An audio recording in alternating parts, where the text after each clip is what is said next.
Samuca, roda a vinheta pra gente, por favor.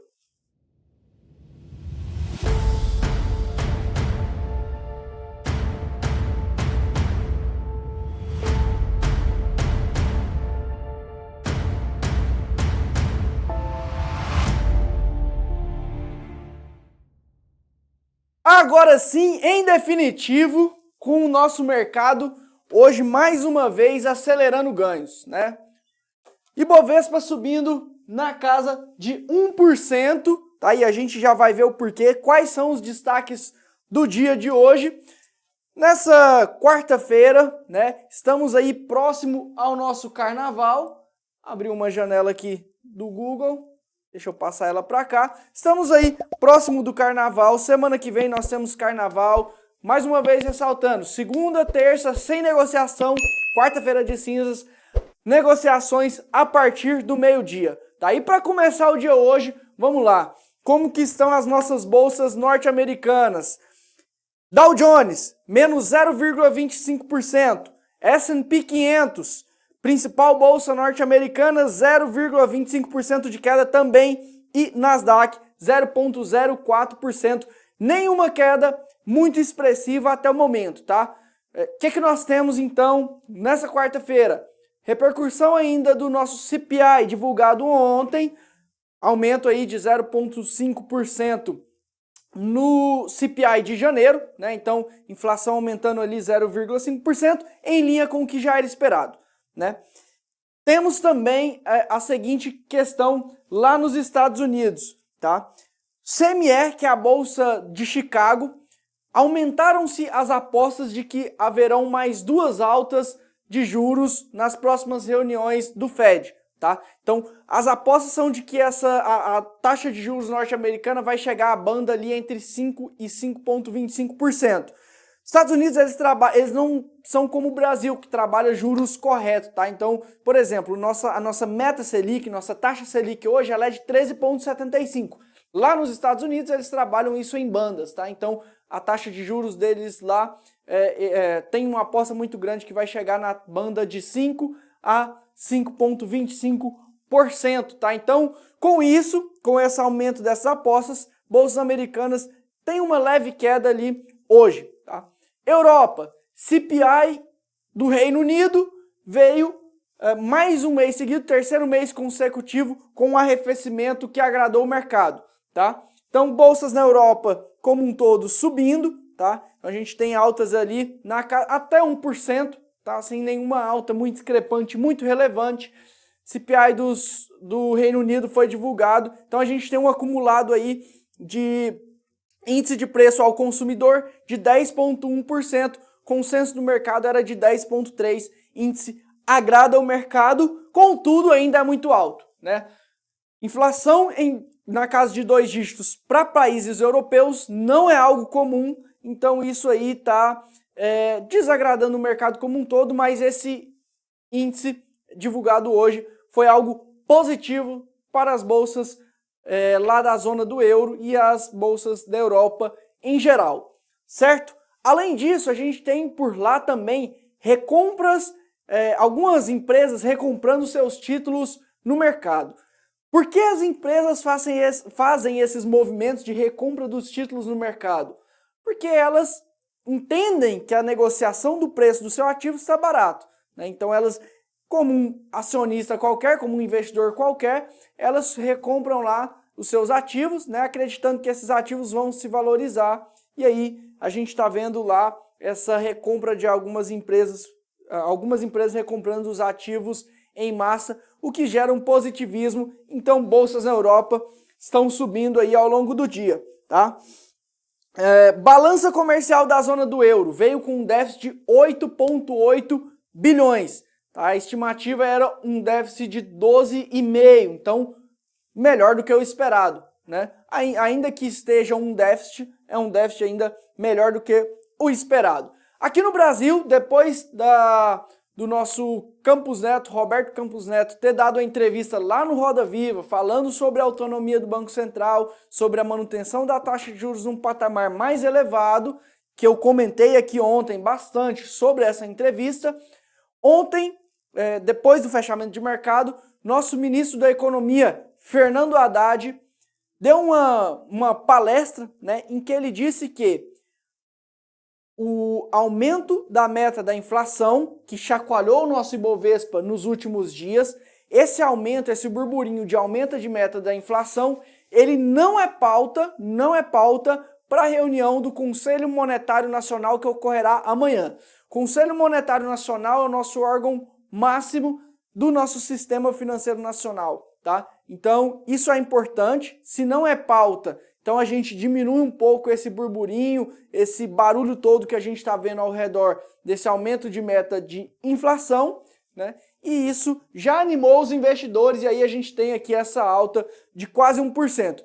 Hoje de manhã o Fernando Haddad voltou a falar publicamente, né? E o principal ponto que ele trouxe ali, nessa fala que ele fez hoje, e que animou também os mercados, foi o seguinte: arcabouço fiscal vai ser apresentado, o novo arcabouço fiscal vai ser apresentado em março. Bom, março, ele tinha uma prévia, né, uma previsibilidade de apresentar esse arcabouço em abril, mudou para março, então se ele está adiantando isso, o mercado gostou disso, né?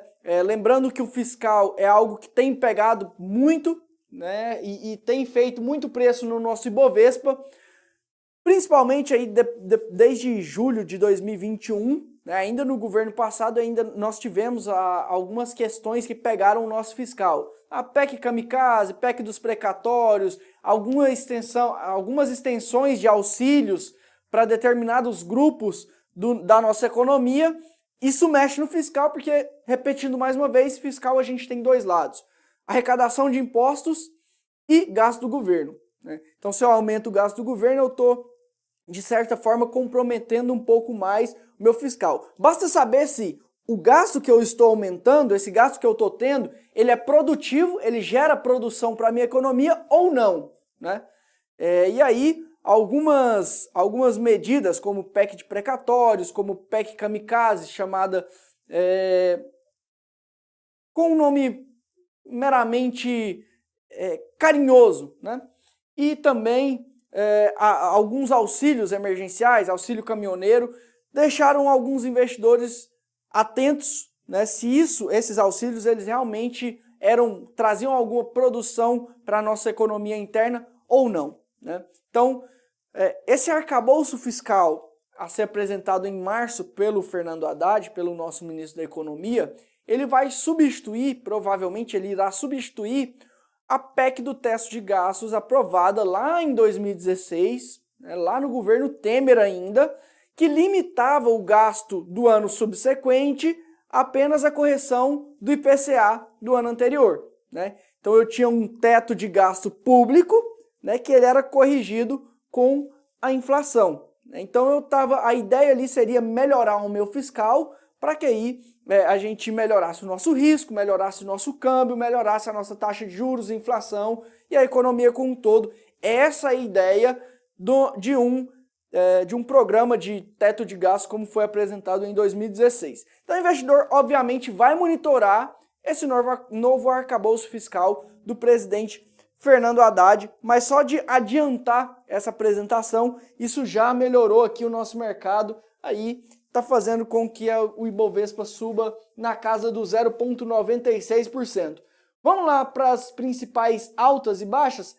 Happy Vida com alta de quase 7%, Melius, nossa Cash 3 aqui, opa, já saiu daqui, então vamos para Redditor, segunda maior alta, ó, a Cash está variando bastante aqui, tá saindo aqui de sétimo para segundo, tá subindo aí na casa de 4,6%, Redditor subindo 4,27%, TIM subindo 4,18%, CSM Mineração subindo 3,77%, em contrapartida, TOTVS, que divulgou balanço, caindo aí 4,05%, me parece que o balanço não agradou muito os acionistas e os investidores.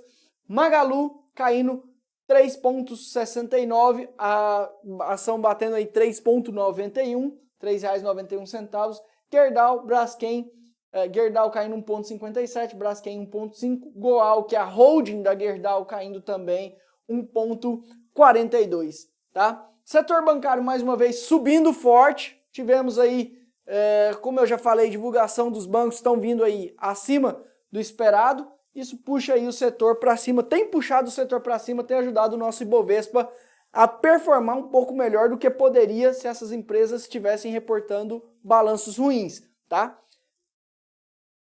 Papel e celulose também subindo forte mais um dia, né? Quase 1% aqui. Vale também subindo forte, 0,80. Governo chinês anunciou lá uma expansão monetária que fez com que o minério de ferro subisse, isso puxa a Vale para cima também. O nosso dólar Petax subindo 1,43% a R$ 5,22, tá?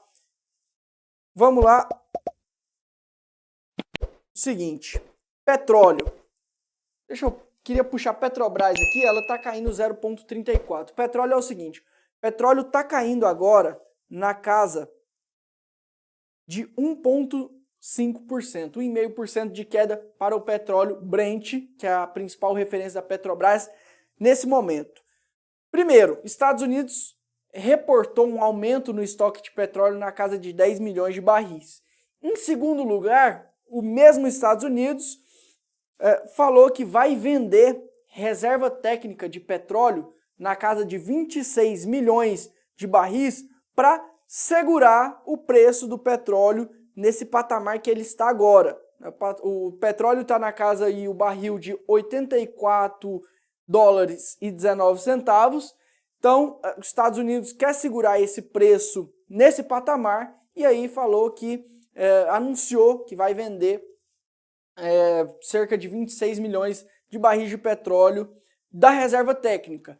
Então, se eu tenho um aumento na oferta, considerando que a minha demanda esteja constante, eu tenho um preço para baixo, né? Então isso gera expectativa contrária nos investidores e leva o preço do petróleo para baixo. Então a gente vai acompanhando aí o nosso Ibovespa. Vamos por último aqui, só para a gente dar uma olhadinha naquela relação que a gente sempre bate na tecla aqui. Taxa de juros, DI futuro caindo, nossa bolsa subindo. Movimento normal de mercado, movimento comum, né? Geralmente, taxa de juros para cima, mercado para baixo, taxa de juros para baixo, mercado para cima, né? Então a gente vê aqui os vértices do nosso DI futuro. DI 24 caindo 0,82%, DI 27 caindo 0,57%, DI 29 0,22%, DI 31 0,44%, o DI futuro na média a gente tem uma queda de 1,01, tá? B3 divulga balanço hoje, expectativa para um bom balanço, aparentemente o ativo está subindo 1% neste momento, né? No mais é isso, a gente vai acompanhando aí ao longo do dia as nossas notícias, nossos movimentos de mercado, olho na política monetária, estadunidense, na política monetária do Brasil, tá? Então a gente tem aí embate entre BC e o nosso poder executivo, tá? A gente espera que esse conflito ele se torne ameno, tá? A gente espera que isso venha acalmando um pouco os mercados. Repito, Campos Neto já falou lá na entrevista ao Roda Viva que quer fazer uma gestão do Banco Central, esses 2 anos de gestão que ele ainda tem à frente do Banco Central, mais branda, né, conversando mais, alinhado mais com o Poder Executivo e com os ministérios. Então ele já disse que tem conversado bastante com o Haddad, que é o nosso ministro da Fazenda, e com a Simone Tebet, que é a nossa ministra do Planejamento. Então esse tipo de discurso, pelo menos, e aí, claro, a concretização disso é muito importante para a nossa economia, né? A gente manter a autonomia do Banco Central conversando em pé de igualdade com o nosso Poder Executivo, isso é algo muito positivo para a nossa macroeconomia como um todo e, consequentemente, para o nosso Ibovespa, tá?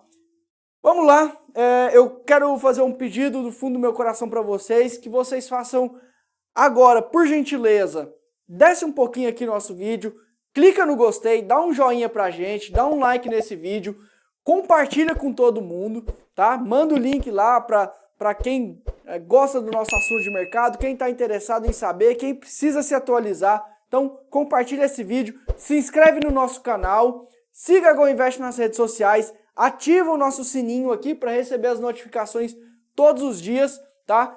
Eu me despeço hoje de vocês, mas amanhã, nesse mesmo horário, 13h15, eu estarei aqui trazendo as principais notícias de mercado, no meio do mercado, mais uma vez comigo amanhã e, se Deus quiser, na quinta-feira e sexta-feira, e se Deus quiser, por muito tempo pretendo estar aqui com vocês, trazendo as principais notícias, os principais fatos relevantes do mercado.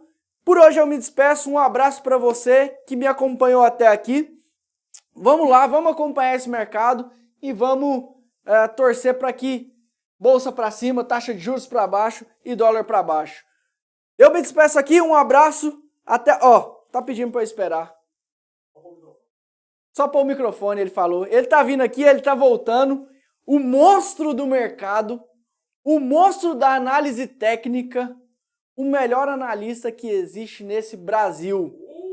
Meu amigo Gabriel no Mercado. Ele tá colocando o microfone dele aqui porque ele vai voltar com vocês no melhor estilo de um verdadeiro analista, no melhor estilo de quem realmente sabe o que está falando. Enquanto meu amigo Gabriel do Mercado volta, a gente vai trocando o profit aqui para a gente colocar a análise do meu parceiro aqui. Aí, ó. Valeu, Tom. Obrigado. Gabriel, brigadão. Vocês... Amanhã, nesse mesmo bate-horário, nesse mesmo bate-local, estarei aqui para conversar com os meus amigos. Valeu demais, Um abraço. Tom. Obrigadão aí.